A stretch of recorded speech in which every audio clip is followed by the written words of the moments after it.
Hotep and best blessings, good people. This is Jamila Niera Nasir from Women's Work Consulting Group, and I'm coming to you today from my home. I wanted to talk with you about two books by a very special author who has done extensive work working with herbs, and she's a naturalist and an herbalist, and also a what she refers to as a wise woman. I started doing a lot of research back in the early 90s when I was doing birth work and working with women who were having their children. And a lot of times I got asked questions about herbs and what was the most helpful herbs for the childbearing year.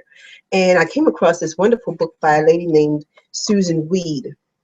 I don't know if you can see this. Let me see if I can get that a little bit better. It's called Wise Woman Herbal for the Childbearing Year. This book became a staple for me because the way it's broken down is it's very user friendly. The book is, you can just kind of go in, look for whatever it is you're particularly wanting to get more information on. If it's about herbs that will help you with your fertility issues, if you have any of those, they're in there. Then you have herbs that are in here for once you are pregnant, to sustain and fortify the uterus and make sure that the uterine walls are very strong to be able to hold the baby. That's good. And then also it speaks more of, herbs that are helpful for regulating our mood and regulating our hormonal balance and making sure that we just know everything there is to know about how to maintain and sustain vitality and health throughout those childbearing years, not just the year that you're actually carrying life right now. So I like her work. Recently, because I'm in my early 40s, well, actually, I'm in my late 40s now. Oh, I'm so used to saying early 40s. I just turned 47. So, okay, so this book by the same author called The New Menopausal Years, The Wise Woman Way. It's also by the same author. It's probably, I don't know if you can actually see it in the proper way, but this book is helpful to me now because as a woman moving into perimenopause, and actually I feel as though I'm actually in the throes of it for the last, maybe call it 2 years. I've been kind of fluctuating. This book is very helpful to me because it actually helps me to understand what is happening inside the body and why I'm feeling so disconnected from a lot of the things that often, were the things that I went to for my own satisfaction and, finding some sort of peace in my journey. So what I'm finding is that the books are very helpful. But information is one thing, but having real-time conversations with other women who have actually already gone through the menopausal experience, or that are kind of moving through it with me, is a little bit more challenging because a lot of my peers who are part of my crew right now are younger than me. So I'm really the pioneer, and while they're doing it, I'm sort of the one that kind of forges the way and tells them about certain herbs and certain remedies that I'm finding as I go along. So while that's helpful to them, it's not really helpful to me because I still find that I'm in need of mentoring through this process. It's very daunting because a lot of the things that I used to do that would sort of bring me out of a little, I don't know if I want to, I like to call it the pig pen cloud, where you just kind of, it's just one long funky day, I have those on the occasion, not often, but when I do have them, I'm finding that the things that I used to do that kind of pull me out of that experience, they're not available to me anymore, those remedies, because I think I've outgrown some of those things. So what to do now is the question that begs an answer. And how do I actually make it so that I find and replace the things that don't work now with things that do? Herbals are one of the things that I've actually figured out. And one of the things that Susun Weed speaks of is to create infusions with herbs. A lot of times, we think about herbal tea, have a cup of tea and everything will be all right. But sometimes what I'm learning through this is that infusions are better than tea, because it's a stronger concoction. For an infusion to be effective, Susun Weed recommends that the herb, whatever you use, whatever dry herb you're using, you use 1 ounce of that dry herb. Usually, that's the general dosage. 1 ounce of the dried herb per 1 quart of water. And so what you would do is you would put the herbs in the bottom of a glass jar that has a lid that you can seal very strong, very well, I should say. And what you do is you put the herbs in, followed by boiling water, and you would bring the water level to the top of the jar, and tighten the jar, the lid, and leave the jar sitting on the counter for at least 4 hours. She recommends overnight, as do I, because a lot of times if you just kind of put it in at night, and in the morning when you wake up, you have your infusion prepared for you. Some herbs you will need honey or some other sweetener for, because some of them are hard to hold, without some sort of sweetener, because some of them are bitterish. Like, for instance, nettles, while it is a toner and it tones and strengthens the body and it keeps the uterus moving, and it's also good for the hair and the nails, it's a very good tonifier for the overall functionality of the woman's body. But when I first started tasting it, it's so funny, because I started doing it more regularly, maybe about a month ago, making infusions and drinking those before I have my coffee. Now, I'm not going to give up coffee. I'm never going to lie to you and tell you that that's going to happen. I've tried a couple of times, and it's just, it's not going to happen right now. I'm not going to say never, but I will say that right now that's not in the cards. So what I have done is take the infusion in the morning before I actually have my coffee, or have anything else for breakfast. And I drink the full quart of the Nettle Infusion before anything else. And now I find that it's not bitterish, or it doesn't have a bad taste. And it was never bitterish. You know what it tastes like? If you've ever made spinach juice. Yeah.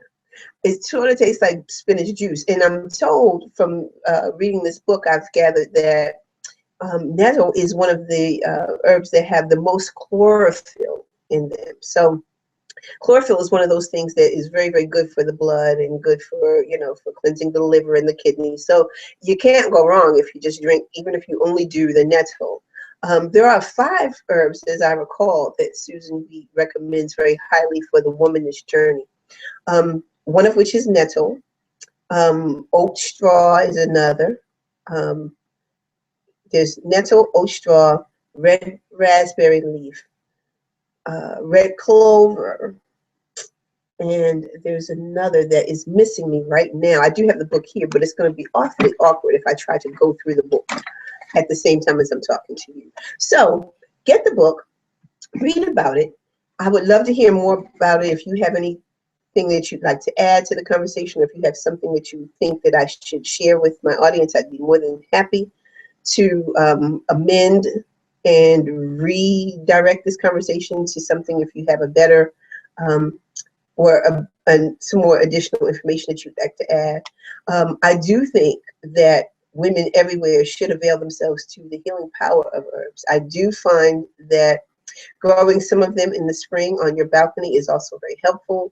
I have grown with great efficacy. I've grown lemongrass. I've grown peppermint.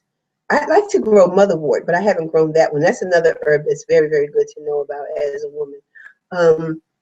But I've grown, as I said, mint. I've grown lavender. I've grown sage, rosemary, thyme. Those are herbs that, some of them are culinary, and yes, they do have their medicinal qualities, but mint, of course, is excellent. And I'd like to try motherwort, which is also in the mint group, as is, I believe, nettle, which I haven't tried to grow either. But play around with it. Have your fun. You've got space in your backyard, or if you've got a balcony, even if you don't have a backyard, but you have a little piece of strip of something that could, you could have put a pot out there and you could catch full sun. In the spring, consider putting something in a pot, because it really is very healing for a woman to have her hands in the earth. That's another thing I've learned. I moved here to North Carolina in 2008. And before getting here, every plant I ever tried to grow would die on me. And I was trying to figure out the science behind why that would happen. I thought, well, perhaps I'm too busy. And so because I'm so busy moving around, I might forget that I'm supposed to water and monitor this plant because it is a living thing. Now, that might have some bearing on it, but I do believe that everything that is living has an energy force field, right? So if I'm not being mindful enough, or if my own energy field isn't really in a peaceful place that I can actually take a minute and synergize, and link my energy to the energy of this other living thing, I'm just kind of walking by and I give it some water if I feel like it or if I remember, but not really, really intentional care, right? Everything wants to be seen. Everything wants attention, including the living things that are inanimate, right? Just because something is alive doesn't always mean that it is animate. So you have to bring yourself to the vibration of that thing. So plants, I find, respond to you when you are in a more peaceful place. And when I got here in 2008, I don't think that I was in a very peaceful place. But by the time the following summer came, I was sedate enough and still enough to hear spirit when it said to me I needed to grow some things. And initially I was thinking that it meant I needed to grow some things, right? That I just needed to put something in a pot and grow that. But now I'm discovering that I needed to grow some things within my soul as well. I needed to grow my own ideas of what I came here to do. And not just what I came here to North Carolina to do, but what I came to this world to do. And sometimes when you're paying attention to other things that are outside of you and outside of your regularly scheduled program, like, we have to take care of our children, we have to take care of our husbands, we have to take care of our clients. But having people that are, or things that we have to care for that really require a little bit more of our attention. Sometimes that's hard to do because we have a routine. We have a particular way that we envision our life going. And I too was one of those people. I sort of felt like I had an idea of what it was I was trying to accomplish, and I knew what my plans were. But I wasn't asking enough questions about what, God really wanted for me to be doing next when I got here. I'd heard the call enough to say that it was time to leave Baltimore. But then what? Once you get here, and that was the part that really kind of blew me out, because I was like, okay, I'm here now. Now what am I supposed to do? And that part hung me up for a little while. And I thought that meant I was supposed to kind of be present with my children and really just kind of concentrate on growing them a little bit more and paying more attention to what has to happen for the next stage of their development. But now what I'm finding is that this whole perimenopause stage of the womanness walk is also, you can use it as a time to launch yourself into the next reality of where you want to go, where God is asking you to go with your service. Because a lot of times, when I was doing the work, when I was working in Maryland, DC, Virginia with families, what was lovely was I often felt like I was the helper, right? I was doing so much fantastical work for the womanness community in my town. And while that might be true, I think I inflated my importance on that a little bit more, because when I left there, everything still kept moving, of course. And when I got here, things that I thought would be in place for me to just kind of drop myself right into and be able to just hit the floor running didn't happen like that. I was at a standstill for a minute. And where I moved to was a very rural little town. So the feeling was that I didn't have enough support here to really, there was no one really interested in the services I was providing. So I sort of had to sit and lick my wounds and reconfigure what to do next. That was one thing that I really that was the most challenging thing. A woman who's used to going and, having success wherever I go because I was already in my hometown. Now leaving my hometown where people don't know me and having to establish a following or having to establish why I am necessary. That's something that you don't think about. But when you relocate and you change your life, it's almost like people have to move over to make room for you, right? So the feeling is, okay, well, if they don't make room for me, then what? Do I sit at the lunch table by myself? It's that kind of feeling. It's almost that same thing about being back in high school. It's like, oh, well, I don't have any friends here, so do I eat my sandwich in a corner and cry, or do I just walk up and introduce myself to people and, be vulnerable enough to, just to be present with that uncomfortability.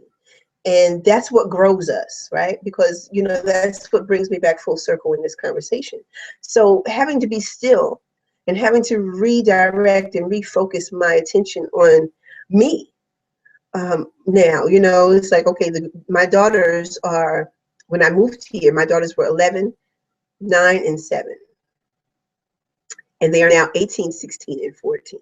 So I feel that now that they are established in their idea of who they are as young women and the things that they're wanting to do, they're already, one of my girls is already in her high school/college program. So she will be making her forward very soon. So what happens to what am I supposed to do once they all leave? My mother gave me some very good advice where she said to me, don't wait until they're gone to decide what to do next, because then you'll be burning time that you could be spending, if you start to plan now for what you're going to do next. Then as soon as they leave, you're growing your life at the same time and at the same pace, congruently. You all are each growing. So they're growing themselves and you're growing yourself simultaneously.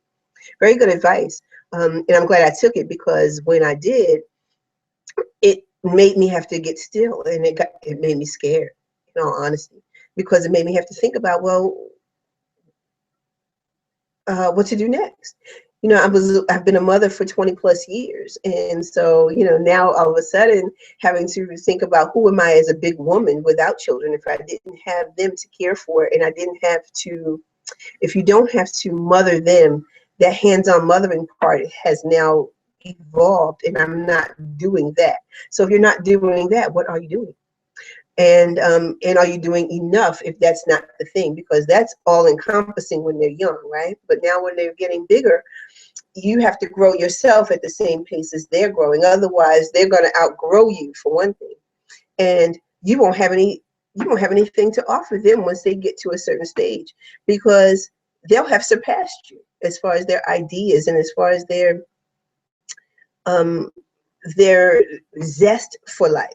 So you can't become disinterested in being present to the world. That's something I've learned. And I don't know that I was ever her, but I do know that this little place, this little funky in-between stage is sort of like, it's tantamount to when you're moving into adolescence, right? Because there's all this flux. You're not sure what to do. There's hormones that are raging and you don't really know what to do with all of that energy that's just kind of at the surface, just bubbling just below the surface, and you start to feel good and crazy, more crazy than good. That's what's happening. The same thing that's happening during this perimenopausal stage. And so give yourself a break. If you are in that same position, give yourself a little bit of a break. Understand that a lot of things that are happening in the brain that we don't know about, we don't get nearly as much conversation about the menopausal stage of the womanness experience.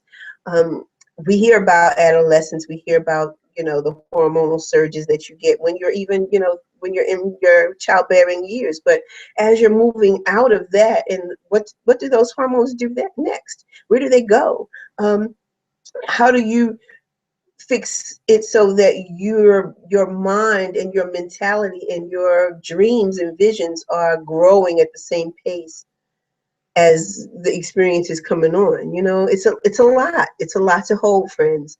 And as Black women, we don't get any conversation hardly at all about it. I did get from my mother a book recommendation, which I haven't gotten yet, but it's called Prime Time, the African American Woman's Guide to Health and Wellness, something, something, something. Do not quote me on that. I wish I could edit that part out because I don't remember and I'm giving it a very bad disservice.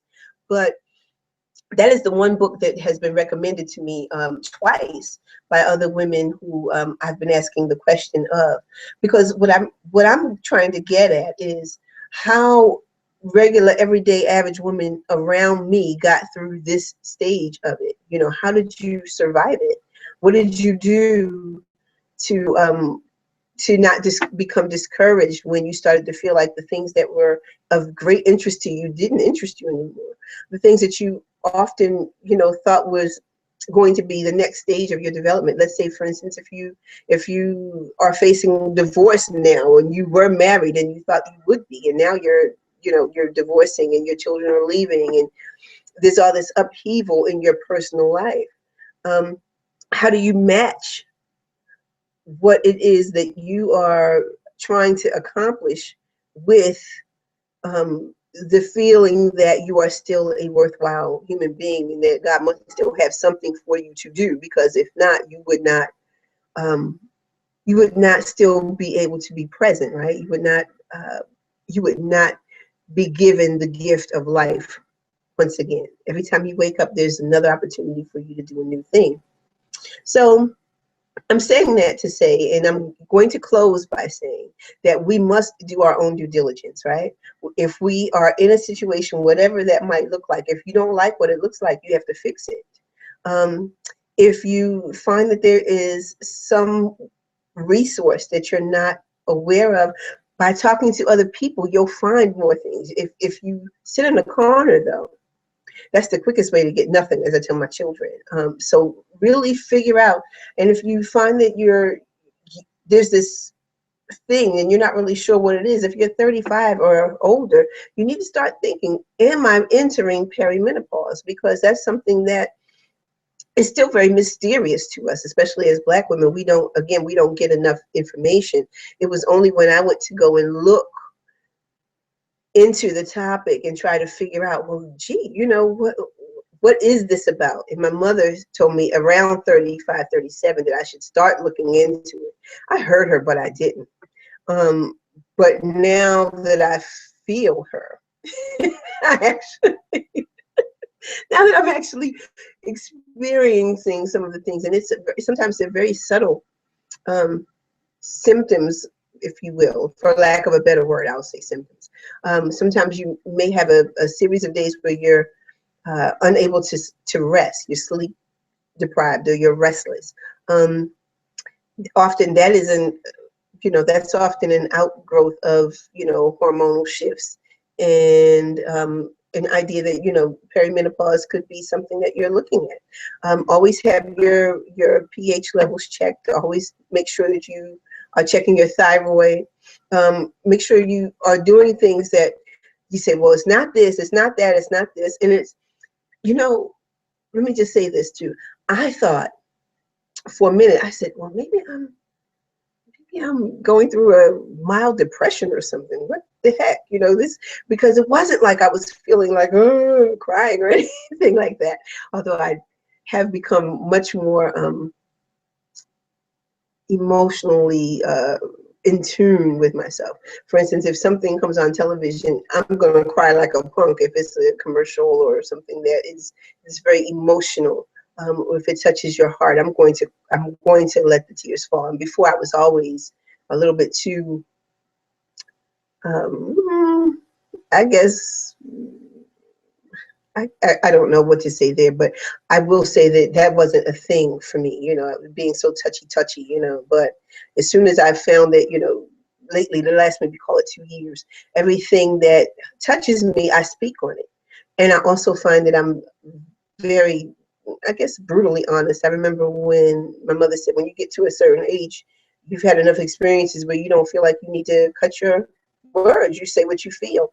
I don't think I'm there yet. My mom is 70. I'm certainly not her, but I've been able to utilize this time to get a little bit clearer about what does move me. And if something does move me, I speak on it.